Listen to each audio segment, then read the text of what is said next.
Welcome to Health Renewal Studio. Today, we're plunging into a challenge I think we all face, right? Breaking those really stubborn, bad habits.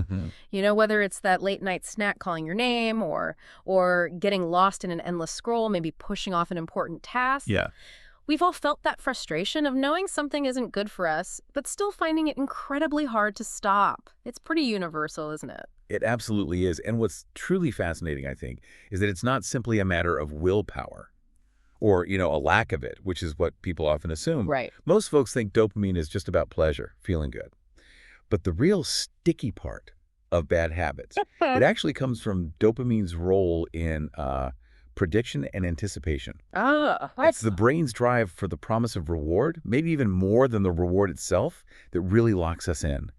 Understanding that difference, well, that's the real game changer if we want to break free.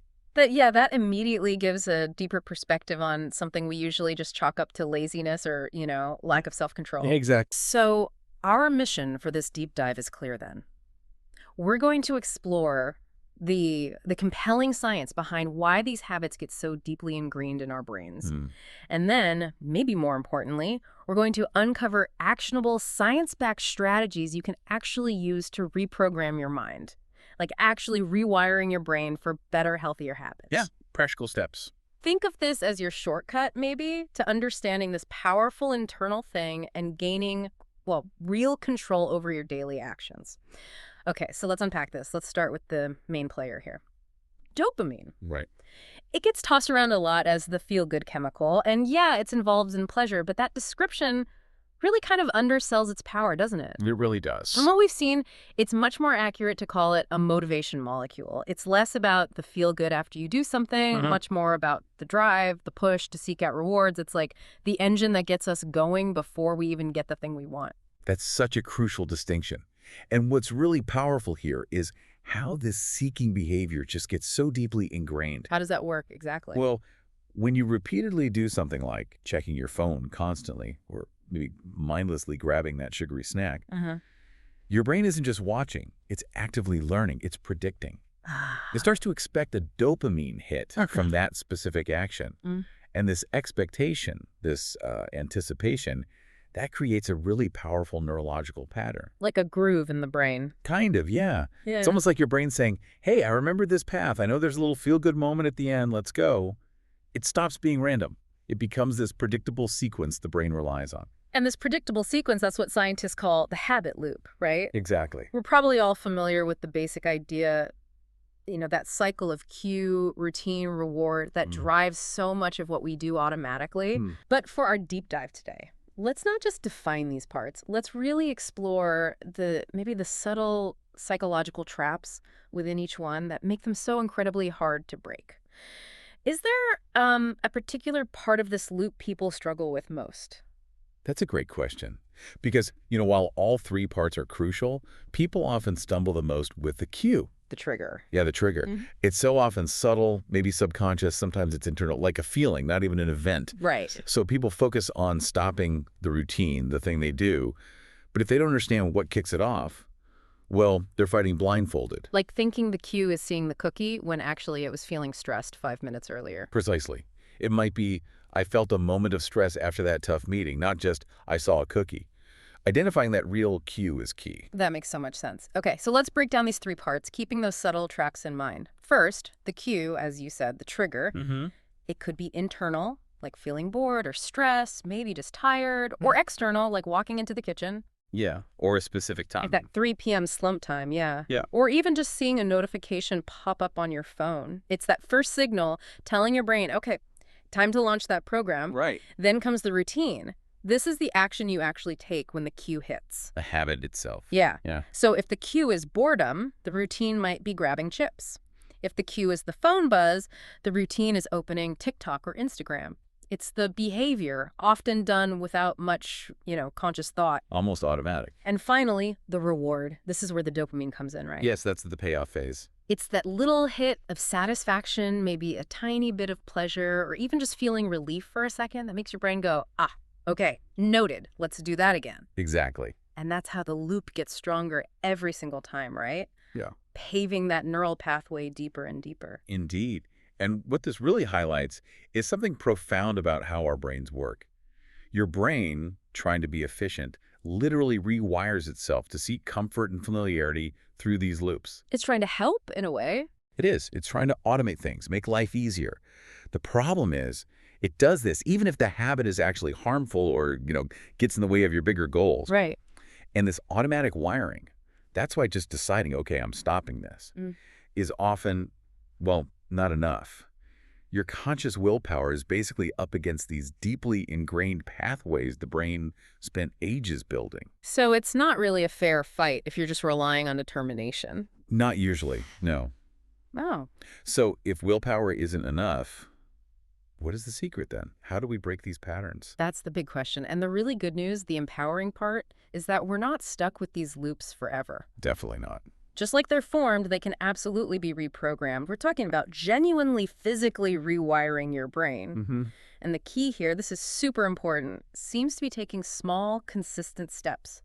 Not trying for some huge overnight change that just leads to frustration and, let's be honest, usually giving up. Right, it's about consistency over intensity. Yeah. Gentle, persistent reshaping, like a sculptor slowly working with clay. And to help with that, we've kind of distilled 3 science-backed strategies. Think of them as a structured approach, a practical toolkit for disrupting the old habits and building new ones. Okay, let's dive into the first one. It's all about identify your cue. Step 1. And this sounds simple, but I know from my own experience, and I bet a lot of listeners do too, the real cue can be incredibly sneaky. Oh, absolutely. I used to think my cue for procrastination was just feeling overwhelmed, but then I realized, no, it was the specific ding of an email notification that made me freeze up and then start scrolling. Have you seen similar hidden cues pop up?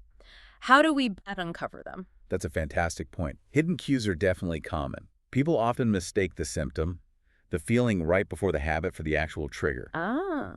The best way to uncover them really is through mindful observation, like carry a small notepad or use a note app, and for a few days, every single time you catch yourself doing the habit you want to change, just jot down answers to a few questions. What just happened? What was I feeling right before? Where am I? Who am I with? What time is it? Was it boredom? Stress. A specific place. This kind of awareness, it's the critical first step. You're essentially becoming a detective of your own behavior. Mapping the triggers. Exactly. You can't change what you don't even recognize is happening. Okay, so once you've hopefully identified that sneaky cue, that specific trigger point, the second strategy kicks in. Swap the routine. Right. Intervene in the loop. So this means instead of letting the old unhealthy action just automatically follow the cue, you intentionally replace it. You put something else in its place. A new action. Yeah. So for example, if your cue is that afternoon energy slump and you crave sugar, instead of the cookie jar, maybe you drink a big glass of water or do 10 deep breaths or just stand up and stretch for 60 seconds. Small, doable things. The goal isn't to eliminate the feeling the cue brings up, but to intervene in that loop by substituting a different, more constructive routine. You're actively creating a fork in the road. That's perfectly put. You're not trying to suppress the cue triggers necessarily. You're just offering your brain a different, maybe more beneficial path to satisfy whatever underlying need is there. Stimulation, comfort, stress relief, whatever it is. Okay, makes sense. And then the third strategy, which seems crucial for making it stick, reward yourself differently. Yes, closing the new loop. We talked about how the brain craves that dopamine hit, that promise of reward. Well, you're not going to just switch that off, right? Nor should you. Instead, the idea is to give your brain a better source of dopamine, one that reinforces the new thing you just did. Exactly. Positive reinforcement for the new habit. So after you successfully swap a routine, even if it's a small win, give yourself some kind of positive reinforcement. Could be literally crossing a goal off your list. Satisfying. Or putting on your favorite song after you, say, finish a workout instead of collapsing on the couch.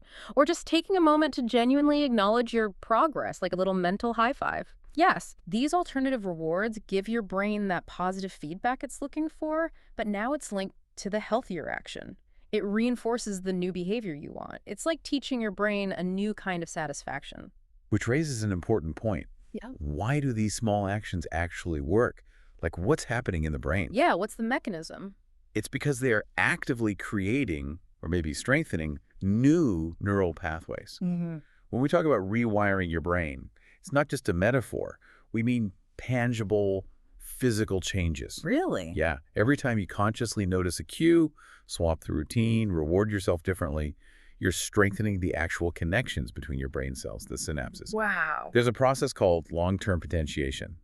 Bit technical, but it basically means you're paving a new mental highway. And the old path, the old habit, if you stop using it, it gets overgrown, less efficient. So you're literally upgrading your mental operating system. That's a great way to put it. Installing new, better programs, one small, consistent step at a time. This gradual, consistent effort is what really leads to that lasting change. And speaking of lasting change, let's talk mindset. This feels huge. Oh, definitely. When you're trying to break habits, it seems absolutely essential to remember this is about progress, not punishment. Couldn't agree more. We all slip up. It's just, it's human. It's part of the process. Yeah. If you find yourself falling back into the old habit, the worst thing you can do is beat yourself up about it. Right. I know I used to do that. One slip up, like one bad snack, would make me feel like I'd completely failed, and then I'd just give up for the rest of the day. The what the heck effect. Exactly. And that self-criticism, it just adds stress and negative feelings, which ironically can actually make the old familiar habit even more tempting as a way to cope. It becomes a vicious cycle.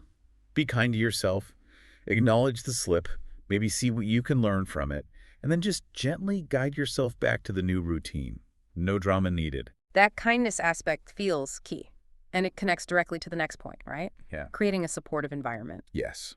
What's fascinating here is that your surroundings, your external world, play a much bigger role than most people realize in reinforcing the new habits, but also critically in preventing relapses. So it's not all internal? Not at all. It's much harder to stick to a new plan if your environment is constantly screaming triggers for the old one.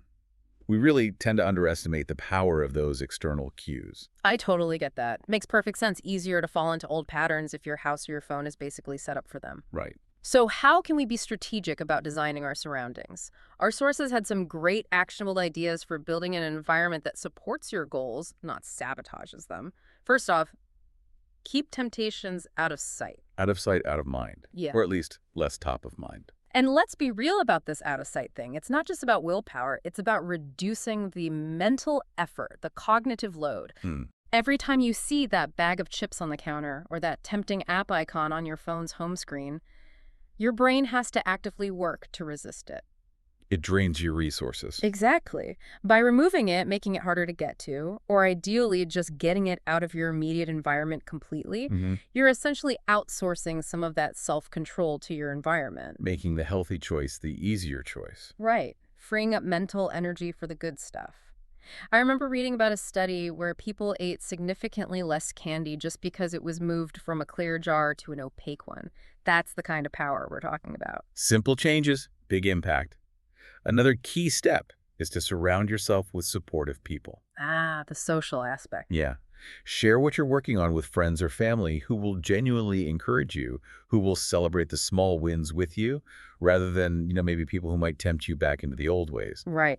Find your cheerleaders. Exactly. Their positive influence, maybe even just knowing someone else is aware and supportive, can be a huge motivator. It provides accountability and emotional backup, which is incredibly powerful for sticking with it. Okay, and finally, track your progress. Make it visible. Yeah, this doesn't have to be fancy. A simple notebook, an app, even just a calendar where you put a big check mark or a smiley face on the days you stick to your new routine. Seeing how far you've come visually, it helps maintain motivation. It reinforces that sense of accomplishment, gives you another little dopamine hit for the effort itself. It turns the effort into tangible proof of progress. Which is a reward in itself, really. So as we start to wrap up this deep dive, let's maybe just reiterate the core message here. Your brain, it's incredibly powerful, incredibly adaptable. And with the right understanding of how these habits really work, especially that nuanced role of dopamine, the anticipation, the reward, and by consistently putting these small strategic steps into practice, you absolutely have the ability to reshape your habits. And by doing that, you can profoundly reshape your life. You really aren't just a prisoner to your old patterns. That's so true. The power really is within you to build those new pathways, override the old ones. Small steps done consistently, They really do lead to big changes. You can definitely do this. So here's maybe a final thought for you, the listener, to mull over. As you think about this power of dopamine driving our actions, consider how this motivation molecule might not only be shaping your current habits, good or bad, but also influencing your bigger goals, your long-term aspirations. How might you intentionally harness this internal driver? How could you use it to propel yourself towards the future you really desire, maybe even beyond just breaking one specific habit? Follow for more wellness insights.